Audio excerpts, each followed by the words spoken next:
Bienvenidos y bienvenidas a este video para la asignatura Estructuras de datos, específicamente para el tema Tipos de datos abstractos.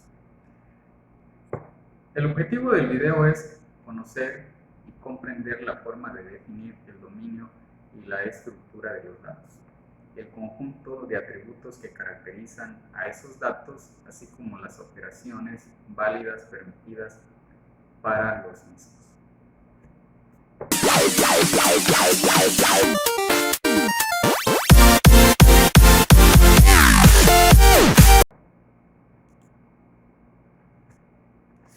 La agenda para el video es una breve introducción, definición de los tipos de datos abstractos, un primer acercamiento a los tipos de datos abstractos, los elementos que componen a un tipo de dato abstracto y la diferencia que existe con una instancia.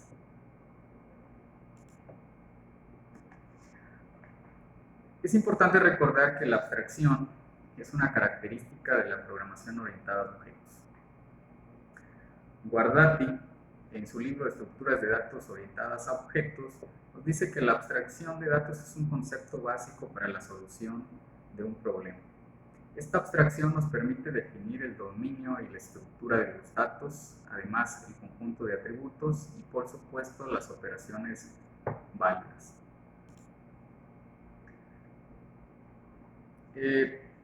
Podemos ver una definición de Luis Joyanes en su libro Estructura de datos en C.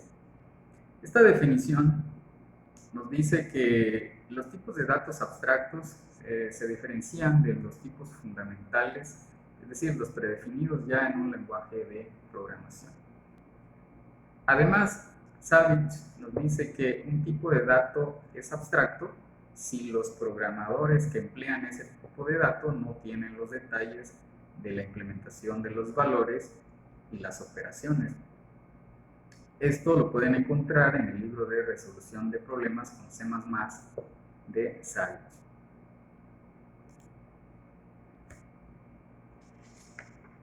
Un primer acercamiento a un tipo de dato abstracto podríamos hacerlo a través de un ejemplo.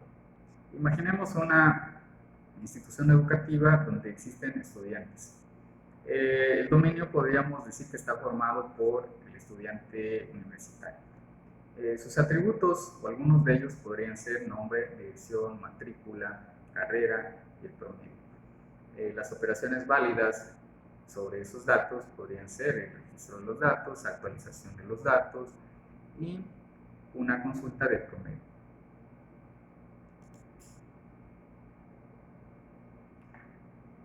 ¿Qué pasa con los elementos de un TDA? Los elementos de un tipo de dato abstracto están formados por el encabezado, la descripción de los datos y las operaciones válidas. El encabezado no es más que el nombre del tipo de dato abstracto y por convención debe ser un sustantivo en singular. Por ejemplo, para el caso anterior, el nombre del TDA sería estudiante. Si quisiéramos representar a un TDA para objetos como este, el nombre adecuado sería calculadora. Sustantivo en singular. La descripción de los datos no es más que la especificación de los datos y las estructuras para representarlos. Los datos en sí constituyen los atributos del objeto que está representando el TDA. Esas estructuras hacen referencia a, ejemplo, para representar el nombre podríamos tener un arreglo de caracteres.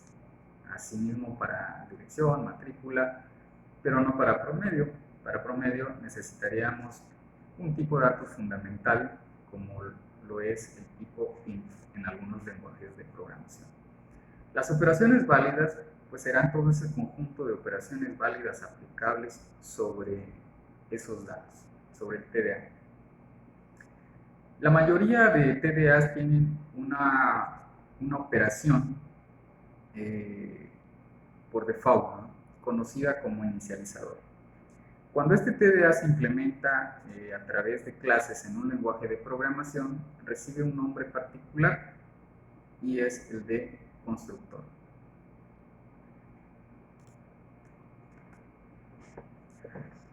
Un TDA entonces estaría representando un concepto en general, estudiantes, aunque se nombran en singular.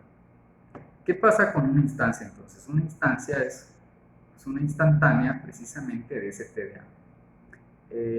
Entendemos que todos y todas las estudiantes tienen un nombre, una dirección, una matrícula, un promedio, pero no todos tienen el mismo valor para cada uno de ellos. Así, el estudiante llamado Miguel Ángel tendría su nombre precisamente Miguel Ángel, mientras que María de los Ángeles se llamaría o sería el valor precisamente para el atributo nombre. Y así cada uno de ellos tendría un valor distinto para cada uno de esos datos.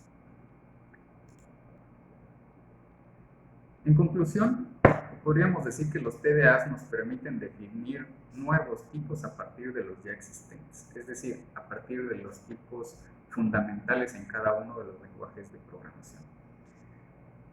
Esto nos introduce entonces al uso de las clases en un lenguaje de programación orientado a objetos y por supuesto a la implementación de la metodología de programación orientada a objetos.